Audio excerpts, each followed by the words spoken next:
किताब का नाम है कुरान मजीद। कुरान मजीद को जब हम खोलेंगे पहले सफ़े से आखिरी सफ़े तक कुरान मजीद में हर खुशकुतर का इल्म मौजूद है। अच्छा, जब आप कुरान मजीद में इब्तिदाई आयतों को देखेंगे, कुरान मजीद में दूसरा सूरह बकरा, तो परवरदिगार आलम ने इंसान की पहचान बताई है। इंसान की पहचान पहले सूरह में बकरा में बताई गई। दूसरा सूरह है कुरान मजीद का सबसे तूलानी सूरह है, 286 इसमें आयतें हैं, और इस सूरह की इब्तिदा में भी इंसान की पहचान कराई गई है कि कौन सा इंसान कैसा है। सबसे पहले जो इस सूरह में जिस इंसान की पहचान कराई गई, कहा गया कि इंसान 3 किस्म के इंसान इस दुनिया में, 3 किस्म के इंसान इस दुनिया में।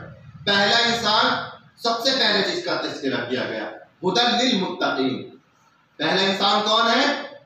मुत्तकी, सबसे अच्छा इंसान, सबसे पाक इंसान, ऐसा इंसान कि जिस मकसद के लिए पैदा किया गया है उस मकसद के तहत जिंदगी गुजार रहा है। उसकी सिफतें बयान करने के बाद आखिर में क्या कुरान मजीद ने क्या कहा? उलाइका अला हुदम मिन रब्बिहिम व उलाइका हुमुल मुफ्लिहून।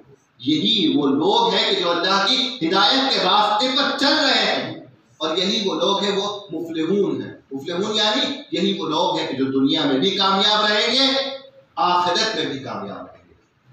तो सबसे पहली किस्म इंसान की मुत्तकीन, सबसे अच्छे इंसान, सबसे अच्छे लोग दुनिया में जिन पर भरोसा किया जा सकता है वो मुत्तकीन। हमें और आपको नहीं, अल्लाह को जिन पर भरोसा है वो मुत्तकीन। ऐसे ही नहीं आप किसी बच्चे के लिए कह देते कि बच्चा क्लास में फर्स्ट आएगा। मैं आपसे सवाल करूं कि बाहर एक बच्चा खेल रहा हो, क्या आप नहीं कह देंगे कि ये बच्चा कामयाब है, ये बच्चा क्लास में फर्स्ट आएगा? बगैर जाने बगैर परखे कह सकते हैं? नहीं कह सकते।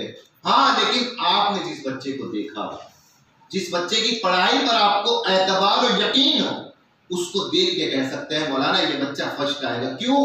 क्योंकि आपको उसके ऊपर एतबार है। इसी तरीके से अल्लाह को अपने जिन बंदों के ऊपर एतबार होता है उन्हें मुत्तकीन कहते हैं। उलाइका अला हुदम मिन रब्बिहिम व उलाइका हुमुल मुफ्लिहून। एतबार है, तभी तो कह रहा है कि ये बंदे मेरे कामयाब हैं, दुनिया में भी कामयाब हैं, आखिरत में भी।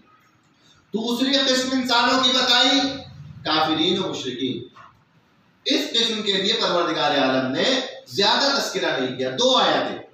पहली किस्म के लिए 5 आयतें, दूसरी किस्म के लिए 2 आयतें। और क्या कहा? इनसे कोई मतलब नहीं है, इनके सामने कुरान पढ़ो या ना पढ़ो, ये हिदायत के रास्ते पर आने वाले नहीं है, ये गुमराही में ही रहेंगे। अल्लाह को इनसे भी कोई मतलब भी नहीं है, कोई वास्ता नहीं है। रसूल से भी कह दिया कि रसूल तुम्हें ज्यादा इनके लिए कुरान पढ़ने की जरूरत नहीं है। सवाउन अलैहिम अनज़रतहुम अम लम तुनज़िरहुम ला युमिनून।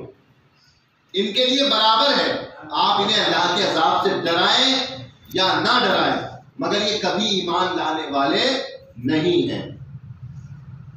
ये दूसरी किस्म। लेकिन सबसे ज्यादा अहम जो किस्म है वो तीसरी किस्म।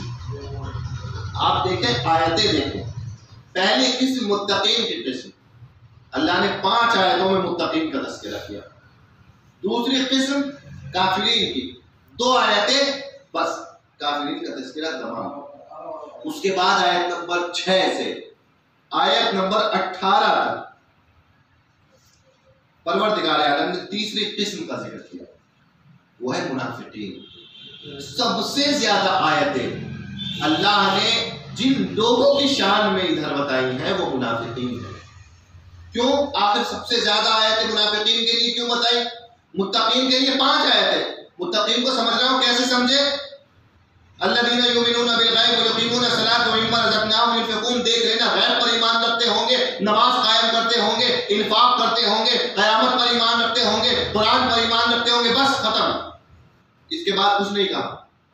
उसके बाद जो बताई काफिरीन के लिए 2 आयतें बस। लेकिन मुनाफिकीन के लिए जो आयत नंबर 6 से परवरदिगार आलम ने बात शुरू की, वो फिर आयत नंबर 21 तक बात चली। आयत नंबर 21 और आयत नंबर 6 से 21 तक 18 आयतें तकरीबन परवरदिगार ने मुनाफिकीन। क्यों? क्योंकि ये तबका अपने लिए भी खतरनाक है और मोमिनीन के लिए भी खतरनाक है।